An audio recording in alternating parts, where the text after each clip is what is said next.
자, 일단은 제가 책을 한 권 읽어드릴 건데, 책을 읽는다는 개념보다는 이 책에 있는 라디오 사연을 소개한다는 개념이라고 생각을 해주시면 좋을 것 같습니다. 일단은 러브게임의 법칙이라는 책이고요. 책 안에 보면은 다양한 사랑, 이별에 관련된 라디오 사연들이 이렇게 모여 있습니다. 변해가는 그대를 한번 읽어보도록 하겠습니다. 55페이지. 변해가는 그대를. 그래, 내가 오빠를 바꿔주자. 노력해서 새로운 미래를 만들면 되는 거야. 처음엔 그럴 수 있을 거라고 생각했습니다. 그 사람을 바꿀 수 있다고요. 대학교 4학년 때 4살 연상의 그 사람을 만나 사랑을 시작했습니다. 2년 반을 만났고, 그러면서 오빠는 차츰 결혼 얘기를 꺼냈죠. 나이 30을 넘긴 그 사람은 자연스럽게 미래를 꿈꿨지만 저는 그에 대한 믿음이 부족했기에 결혼 생각만 하면 마냥 불안했습니다. 위태위태 불안한 직장과 앞날에 대해 아무런 준비도 안 했으면서 덜컥 결혼부터 하려는 그 사람이 그저 불안하게만 느껴졌죠. 게다가 그의 우유부단한 성격까지 저를 힘들게 했습니다. 하지만 그 사람을 사랑했기 때문에 헤어지고 싶진 않았습니다. 그래서 저는 그가 변할 수 있도록 많은 조언을 하기 시작했습니다. 오빠, 지금 이직하면 어때? 영어 공부 시작해서 토익 점수도 높이고, 자기소개서 수정해서 채용 공고 올라온 것 중에 오빠가 괜찮다 싶으면 이력서도 한번 내보고. 어때? 오빠는 잘할 수 있을 거야. 다행히도 남자친구 역시 저와 같은 생각이었고, 우리는 그때부터 각자 퇴근 후에 만나 근처 대학 도서관에서 함께 공부를 시작했습니다. 좋은데요? 오빠의 긍정적인 태도가 흔들리던 제 마음도 잡아주었죠. 그래, 우리 열심히 해보자. 나도 지금보다 더 나아지고 싶어. 노력할게. 남자친구가 되게 마인드가 좋아요, 그죠? 그는 곧 중고 노트북을 사서 토익 동영상을 보면서 공부에 열중했고, 주말에도 아침 일찍 만나 함께 도서관으로 향할 때가 많았습니다. 하지만 그렇게 노력했는데도 좀처럼 오르지 않는 토익 점수 때문에 그는 점점 실망했고, 처음에 넘쳐나던 자신감마저 사라지는 듯 했습니다. 그러면서 그는 조금씩 변해갔죠. 잠깐 차에 가서 눈 좀 붙이고 오겠다던 사람이 1시간 넘게 자다가 오고, 주말에는 아침 일찍 만나는 게 힘들다며 점심때 이후로 약속 시간을 늦추더군요. 그런 모습을 보며 저는 또다시 불안해졌습니다. 오빠, 이 정도밖에 안 되는 사람이었어? 이러려고 도서관 오고 노트북 샀어? 이렇게 금방 포기할 거면 뭐하러 그 고생을 시작한 거야? 처음에는 다독여줘야겠다는 마음으로 시작했던 말들이 점점 감정적으로 변해갔고, 그를 무시하는 말까지 내뱉고 말았습니다. 오빠, 그렇게 욕심 없는 성격 갖고는 앞으로 성공 못해 알아?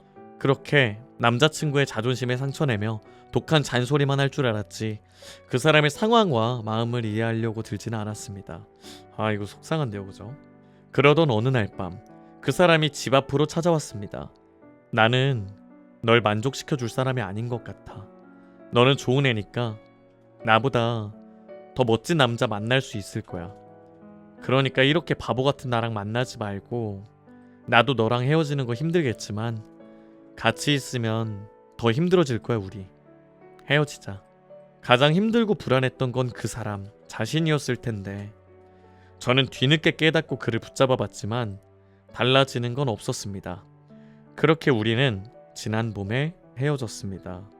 그리고 이 책에 이제 다 끝나고 나서 추신으로 이렇게 몇 마디 덧붙인 이제 라디오 진행해 주시는 분 말을 여기다 적어놓은 것 같은데, 몇 자 더 읽어볼게요.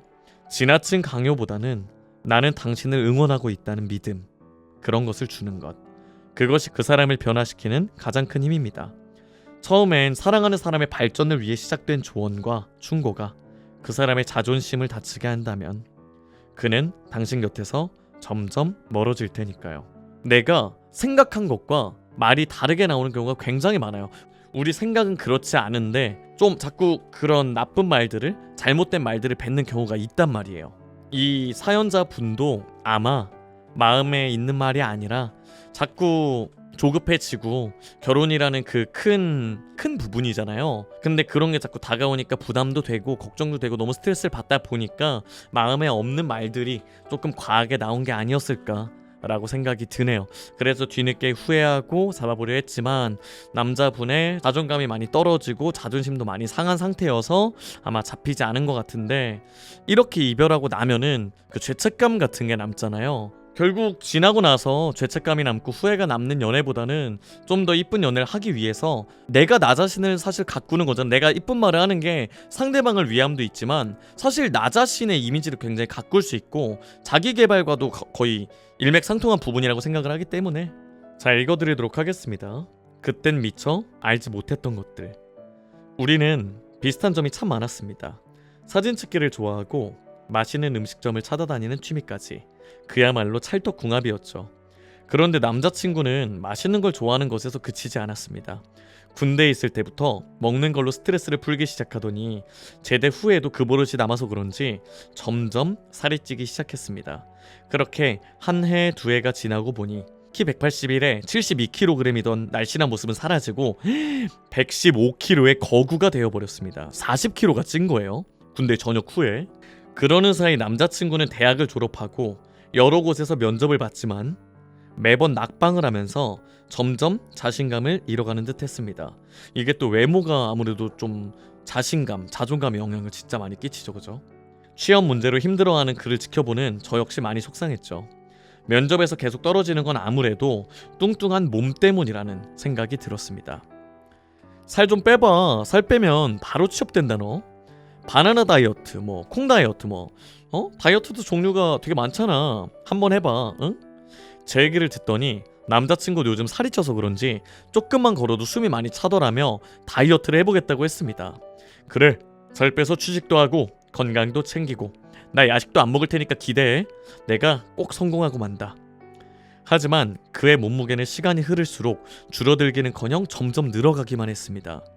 그런 남자친구를 몇 개월간 지켜보다 보니 저도 모르게 짜증을 부리는 일이 잦아졌죠. 너 밤에 뭐 먹지? 그렇게 막 먹으면 어떡해? 너 그러다 진짜 돼지 되려고 그래? 아, 정신 좀 차려봐. 어느 날 저도 모르게 좀 심하다 싶은 말을 내뱉고 보니 남자친구의 표정이 일그러져 있었습니다. 넌 내가 부끄러운 거지? 같이 다니기 창피하니까 살 빼라는 거 아니야? 아니 어떡해, 너 말을 그렇게 해. 너 요새 진짜 잔소리 심한 거 알아? 요즘은 네가 정말 내 걱정해서 그런 거라는 생각이 별로 안 들어.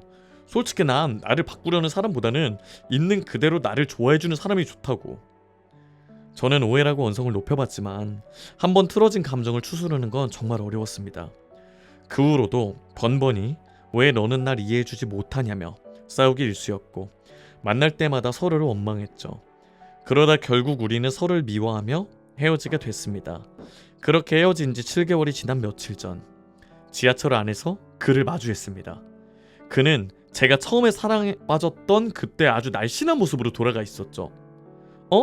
오랜만이야. 다이어트 성공했구나. 보기 좋다. 나도 요즘 나이살 때문에 좀 붓고 있는데 비법 좀 알려줘봐. 비법은 뭐 별거 없어. 지금 만나는 여자친구랑 데이트할 때마다 같이 걷고 같이 굶고 운동도 같이 하거든. 그렇게 한참 하니까 25kg이 쑥 빠지더라. 그 얘기를 듣는 순간 제 자신이 너무 초라하게 느껴졌습니다. 사실 저는 그를 위한답시고 다이어트를 강요하기만 했지 그와 함께 해준 건 아무것도 없다는 사실을 깨달았거든요. 서로 웃으며 마지막 인사를 나눈 뒤 지하철에서 내리는 그의 모습을 보고 있자니 제 마음도 몰라준다고 원망하던 그때의 마음은 눈 녹듯 사라졌습니다. 이제 또 추가적으로 있는 멘트입니다. 사랑은 일방적인 강요가 아닌 무엇이든 함께하는 것입니다. 상대방을 바꾸기 위해 다그치고 강요만 한다면 그 사람은 점점 더 작아질 거예요. 나를 사랑하지 않는다 라는 불신도 생기겠죠.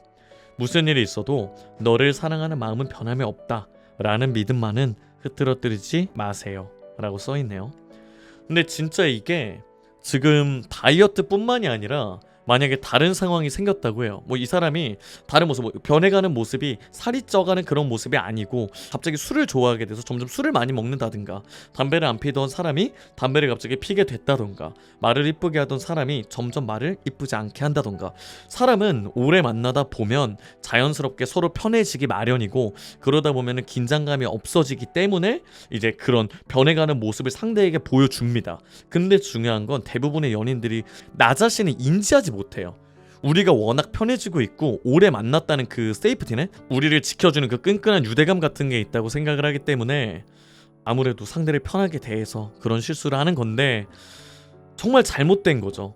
이 사람은 똑같이 아름다운 사람이고 나한테 정말 소중한 사람인 거잖아요. 뭐 남자든 여자든 누구든 남녀노소에 관계없이 정말 상대방은 정말 소중한, 여전히 똑같이 소중한 사람인데 내가 이 사람한테 점점 소홀히 대하고 내가 원하는 방향으로 내 멋대로 한다는 건 사실 굉장히 이기적인 거죠. 그리고 그렇게 했을 때 상대가 변해가는 모습을 보는 것도 속상하지만, 뭐 이번 사연을 예로 들면 또 다이어트, 이렇게 살찌고 다이어트라고 이런 문제는 정말 속상한 게 내가 원해서 바뀌는 게 아니잖아. 물론 노력으로 뺄 수 있다고 하시는 분들도 있겠지만 다이어트를 막 그렇게 막 40kg 쪄버린 거를 뺀다는 게 결코 쉬운 일이 아닐 거거든요. 그러면은 어려운 일인 걸 옆에서 알고 있기 때문에 또 그 대처, 이미 이런 일은 벌어졌으니까 우리가 함께 헤쳐 나가려면은 서로 굉장히 많이 노력을 해야 되고 이해해야 되는 부분들이 있는 건데, 이 사연자 분은 그거를 조금, 그 부분에서 조금 실수를 하셨던 거죠. 이제 상대방에게 노력을 할 수 있도록 긍정적인 에너지를 심어줬어야 되는데 좀 시간이 길어지다 보니까 자꾸 나쁜 말이 앞섰고 생각에는 없는 그런 말들이 앞서 나가면서 상대방에게 상처를 줬던 부분인데, 이제 그거를 또 마지막에 깨닫게 되죠. 이제 이쁘게 만나면서 같이 운동도 하니까 여자친구 덕분에 살이 자연스럽게 빠지더라 라는 얘기에서 많은 생각을 하게 됐다고 사연이 나와 있었죠. 근데 진짜 뒤통수 한 대 크게 맞은 기분이긴 하겠다 생각이 좀 들어요. 너무 속상했을 것 같고. 근데 진짜 다시 한번 또 생각하지만 연애가 끝났을 때 가장 힘든 건 저는 죄책감이라고 생각을 해요. 왜냐면 연애는 사실 끝나면 끝 이게 아니잖아요. 우리가 함께 했던 추억도 남고 사진도 남고 다양한 많은 것들이 남기 때문에 그것들이 이제 죄책감과 연관이 돼버리잖아요. 그럼 쉽게 말하면 어떤 장소에 가도 그 미안한 감정들이 떠오르면서 죄책감으로 연결이 되고, 그렇게 되면 나 자신을 좀 많이 잡아먹게 되거든. 피폐하게 만들거든. 죄책감이라는 감정이 진짜 무서운데 참 많은 것들을 생각하게 되는 사연이 아니었나 생각합니다. 진짜